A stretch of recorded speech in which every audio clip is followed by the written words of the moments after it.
This is the story of one of the greatest Filipinos, Jose Rizal, the national hero of the Philippines. Jose Protasio Rizal Mercado y Alonso Realonda was born on June 19, 1861, in Calamba, Laguna. He was the seventh of 11 children. He was named after Saint Joseph, the husband of the Virgin Mary, and the legal father of Jesus Christ. His parents were leaseholders of a hacienda and an accompanying rice farm held by the Dominicans. They planted rice, corn, and sugar. This arrangement enabled the family to live a relatively comfortable life. His early education came from his mother, and he learned how to read and write at 5. After a few years studying in Laguna, Rizal was ready for a bigger school. During that time, however, 3 Filipino Catholic priests, known as Gomburza, were martyred. The most prominent among them, Jose Burgos, was a close friend of Rizal's brother, Paciano. As a result, Paciano was under the government's watch list. To spare Jose and increase his chance of being accepted at Ateneo, they changed their last name from Mercado to Rizal. He later entered the Ateneo Municipal de Manila. In 1877, 9 of 12 students graduated with the highest honors.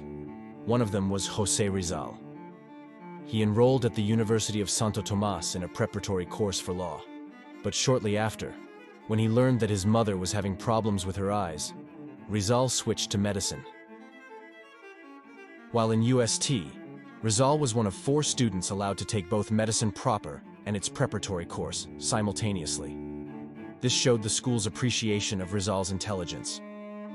In his 4th and final year in UST medical school, he was one of only 7 left out of the original 24 students.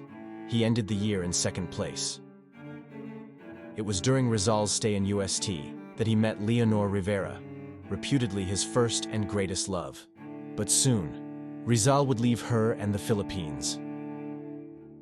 Without his parents' consent or approval, Jose traveled to Europe for further studies. At the Universidad Central de Madrid, he got his licentiate in medicine. In 1887, he completed his eye specialization in Heidelberg, Germany. 1887 was also the year when Noli Me Tangere was published in Berlin. He had written the novel while completing his advanced medical studies. Medicine was not the only subject that Rizal explored. He spent hours in the British Museum, where he researched on Philippine history, especially the period before the Spaniards arrived. Rizal's activism continued in Europe. In November 1890, he joined the Freemasons. The following year, his second novel, El Filibusterismo, was published in Ghent, Belgium. Both novels bravely exposed the abuses of the Spanish colonizers and some officials of the Catholic Church. The Spanish officials responded by labeling Rizal a subversive. As part of the propaganda movement, Rizal actively contributed to La Solidaridad using pen names like Dimasalang and Laonglan.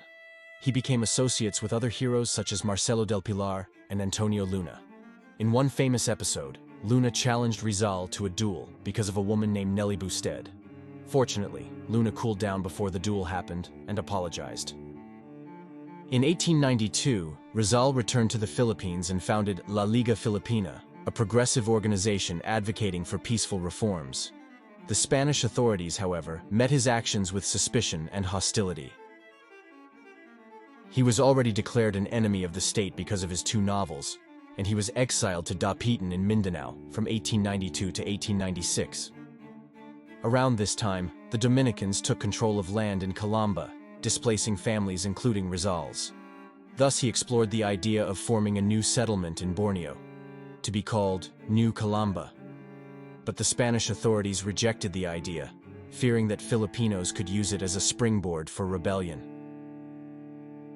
While in Dapitan, he met Josephine Bracken, the woman who would later become his wife. In March 1896, she prematurely gave birth to their son. They named him Francisco in honor of Jose's father, but the child died just 3 hours after birth. He was also visited by the Jesuits, including priests he knew as a student. They tried to convince him to return to the Catholic faith, but Rizal refused, partly as it meant turning his back on what he wrote in his novels. He was finally allowed to leave Mindanao as a volunteer doctor to serve in Cuba, where an anti-Spanish revolution had begun. Around that time, however, the Katipunan was discovered. Rizal was rearrested while traveling and returned to Manila. Though Rizal was not directly involved in the revolution, his writings had inspired many. The Spanish authorities arrested him on charges of sedition, rebellion, and conspiracy. José Rizal faced a kangaroo court.